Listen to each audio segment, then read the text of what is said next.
alias ikhlas, itulah yang membuat Inara idola Rusli mendapatkan banyak berkah atas kekisruhan rumah tangganya dengan Virgon. Setelah Haku yakin membuka cadar dengan dalih agar bisa leluasa mencari nafkah untuk anak-anaknya, sederet rezeki pun pelan-pelan menghampiri.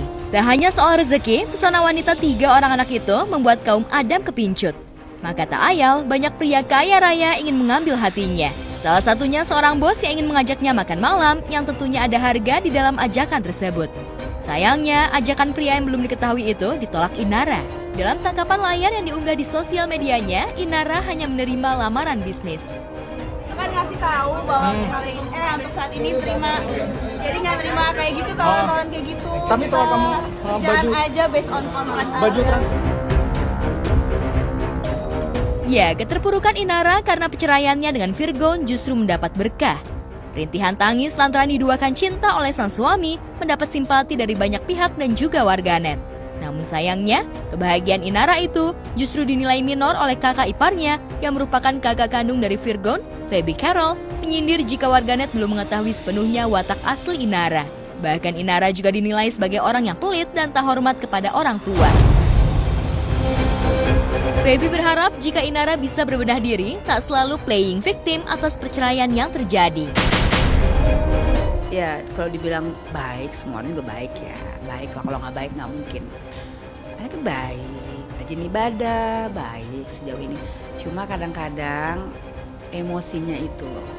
Emosinya tuh harus lebih ditahan gitu. Maaf nih ya, aku cuma ngomong apa adanya. Kalau bisa sama orang tua harus hormat. Walau gimana kan itu kan orang tua. Nah, mestinya kita mesti lebih bisa menghargai. Itu aja sih aku. Hanya aja lagi kayak bersangkutan. Kalau aku hari ini film orang ketiga aja. Orang ketiga tunggal ya. Bahasa Inggris. Sekali lagi aku bisa ada di titik seperti ini kalau bukan karena pertolongan Allah, aku bukan siapa-siapa. Kalau bukan karena support dari teman-teman semua, dari Ko Richard, dari orang-orang baik sekeliling aku, dari keluarga aku bukan siapa-siapa. Aku nggak akan jadi apa-apa. Jadi sekali lagi ini semuanya karena kalian, karena Ko Richard juga. Aku yang berterima kasih sama kalian. Tak hanya Inara yang disemprot oleh Feby, Virgon yang merupakan adiknya juga kena imbas. Bahkan Feby sempat menulis jika Virgon bak kacang lupa akan kulitnya. Semua perjuangan Feby untuk Virgon di awal merintis karir di industri hiburan, bahkan ia pernah membiayai rumah sakit ketika sang adik harus menjalani operasi batu ginjal. Sebenarnya sih gini, kemarin itu kan memang kita kan ada sedikit cekcok lah ya antara adik dan kakak. Sebenarnya ada cekcok sedikit. Terus yang mana sebagai seorang kakak, ya saya nasihatin kan yang baik untuk adik saya. Mungkin dia dalam kondisi yang kurang baik, saya juga dalam kondisi yang kurang baik. Terus ada kata-kata yang nggak enak saya dengar di telinga saya dari adik saya untuk saya. Ya pada saat itulah, pada saat terjadi postingan itulah kami berselisih paham sebagai seorang adik dan kakak. Itu kan sebenarnya biasa, ya kan, karena memang saya upload aja mungkin jadi rame gitu. Sebenarnya kan biasa kakak menasihati seorang adik. Nah, terus kita selisih paham kan biasa.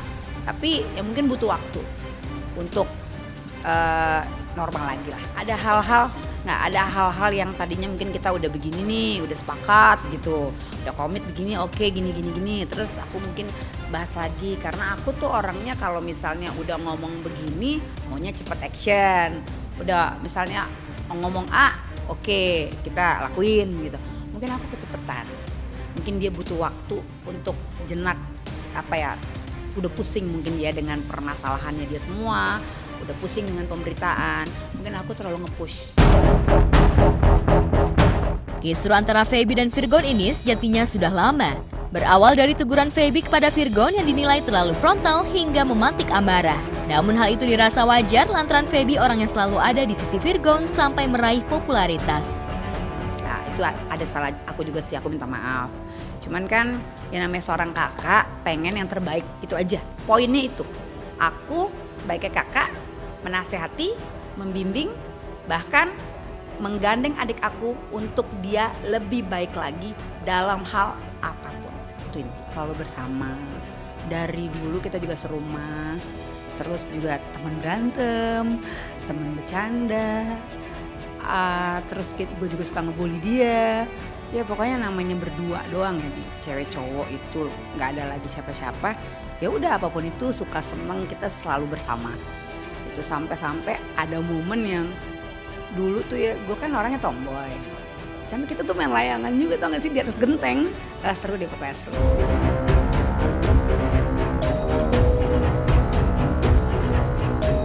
Feby sepertinya tak memihak kepada Inara maupun Virgon. Namun pada awal Inara dan Virgon terlibat konflik rumah tangga, ia mengetahui persis apalagi saat itu Feby begitu dekat dengan Inara. Namun ia sama sekali tak mengetahui soal adanya dugaan orang ketiga dalam bahtera Inara dan Virgon. Kalau itu sebenarnya gimana ya? Itu bukan ranah saya ya, Bi, untuk bahas itu, karena ya ini kan urusan rumah tangga dia ya. Saya nggak mau mencampur yang bukan urusan saya. Terlepas dari permasalahan itu, nanti biar di persidangan aja yang membuktikan benar salahnya, biar mereka dengan cara mereka. Oh ya, saya ingat gue gini, waktu itu nyokap itu lagi ada posisinya di tempat mereka. Terus udah gitu ada sih dikit-dikit kayak ada masalah gitu, gue tahu ada. Tapi gue pikir mereka bisa handle semuanya itu gitu. Tiba-tiba gue lagi lihat-lihat handphone, terus kok loh ini apa gitu kan, kaget dong, kaget. Pas gue liat, pertama kan yang cewek itu dong, nggak, gue gak mau nyebutin nama ya. Cewek itu, terus lanjut postingan berikutnya. Ada satu postingan yang wow, gue bilang, langsung gue telepon nyokap. Gue telepon nyokap nggak tahu kejadian itu. Nah nyokap tuh taunya tuh cuma mereka ada cekcok aja gitu. Emang gue lagi nggak di situ. Nah tapi gimana mau kita mediasi kalau dia dengan cara seperti itu? Ini perlu gue tegasin ya. Kalau memang mau dimediasi, jangan dong posting-posting kayak gitu, ya kan? Ya kenapa kita nggak duduk bareng dulu? Oke lah, dia misalnya mau melakukan sesuatu yang bikin dia mungkin apa puas ataupun lagi meluapkan emosinya gitu. Tapi kan sangat nggak etis. Lu action dulu, terus lu ngomong katanya nggak ada yang mau mediasi. Kita support. Nggak ada keluarga yang mau mereka pisah. Itu poinnya. Nggak ada, salah. Kamu banyak statement apa-apa karena omongan doanya aja supaya lancar. Mungkin nanti secara hukum segala macam nanti diserahin ke semuanya ke pihak tim pengacara. Saya nggak mau statement banyak-banyak karena kepentingannya untuk masa depan anak-anak saya. Saya nggak mau apapun ada yang keluar dari mulut saya tentang hal yang negatif tentang saya itu di situ. Jadi sendiri kan sebenarnya nggak mau terlalu ikut campur ya, karena ini loh, kalaupun itu benar adanya, biarlah dia mempertanggungjawabkan segala apa yang selama ini terjadi. Di sini gue nggak mau ngebela yang salah, gue juga nggak mau membenarkan yang salah. Sebagai kakak, gue harus bijak, gue harus bisa melihat. Tapi di sini gue cuma berusaha untuk nasehatin adik gue, untuk supaya dia lebih baik lagi ke depan. Ya sebagai orang tua, pasti keluarga pengen yang terbaik untuk dia.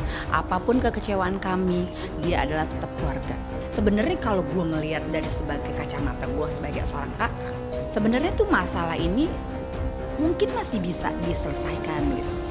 Nah, tapi dia sendiri yang buat semua ini. Kenapa jadi begini, dia sendiri. Mestinya kan, oke dia udah bener libatin keluarganya dia. Tapi coba dong kita duduk bareng, kita gimana. Mungkin gue juga bisa nasehatin adik gue gitu loh kan. Dengan adanya kayak gini sangat disayangkan. Terlepas dari polemik yang kini dihadapi, kini Inara banyak mendulang berkah dari prahara rumah tangganya dengan Virgon. Selain soal banyaknya pekerjaan rumah yang mesti ia tempuh adalah soal hak asuh dan nafkah anak, dan juga uang mut'ah dan idah, serta royalti lagu.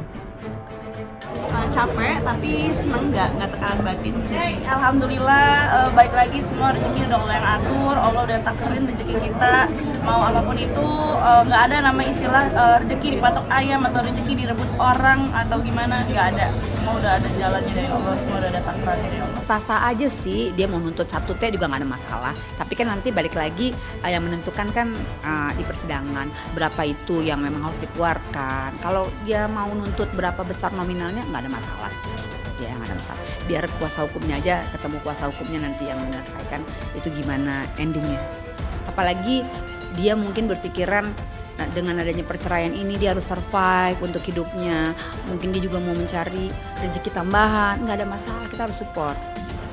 Melihat dia seperti sekarang ini seneng karena dia sudah bisa mandiri, terus sudah bisa menghasilkan, terus dia juga banyak panggilan, banyak menghasilkan, banyak rezeki lah datang ke dia. Itu aku seneng.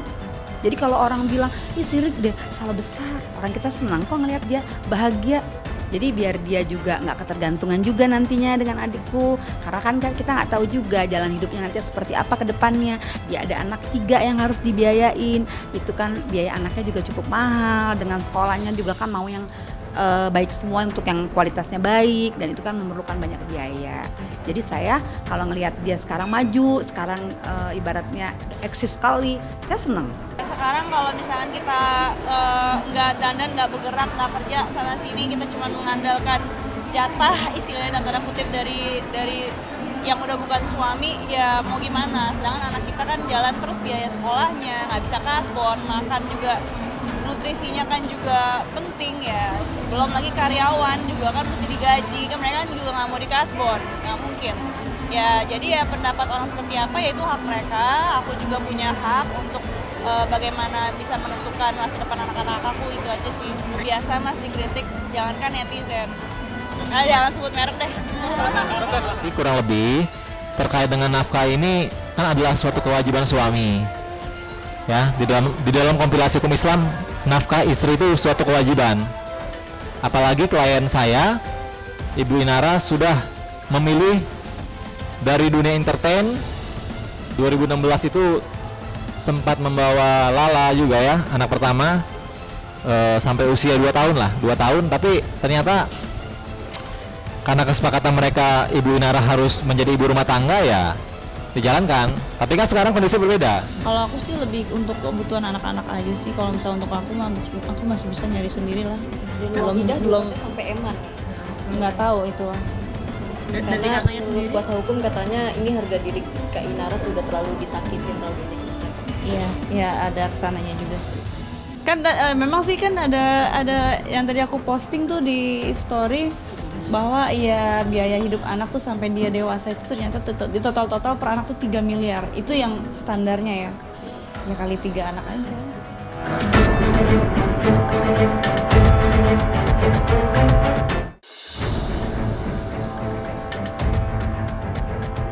Di tempat terpisah, kasus video asusila yang sudah dibenarkan oleh Rezky Aditya merupakan dirinya masih terus bergulir di Polda Metro Jaya. Namun intinya, ia tak mengetahui persis mengapa video tersebut bisa tersebar dan viral di jagat maya. Apalagi menurut kuasa hukumnya, kejadian itu sudah cukup lama. Saat ini masih dalam proses penyelidikan ya di Polda, unit cyber. Nah sampai saat ini kami masih menunggu perkembangan terakhirnya dari proses penyelidik, informasi dari penyidik. Yang pasti saat ini masih dalam proses penyelidikan dan kita sebagai pihak yang dibintai klarifikasi sudah kita ikuti prosesnya sebanyak 2 kali. Dan dalam proses itu sudah ada sekitar 22 pertanyaan sudah diajukan dan sudah kita jelaskan semua bagaimana awal peristiwanya.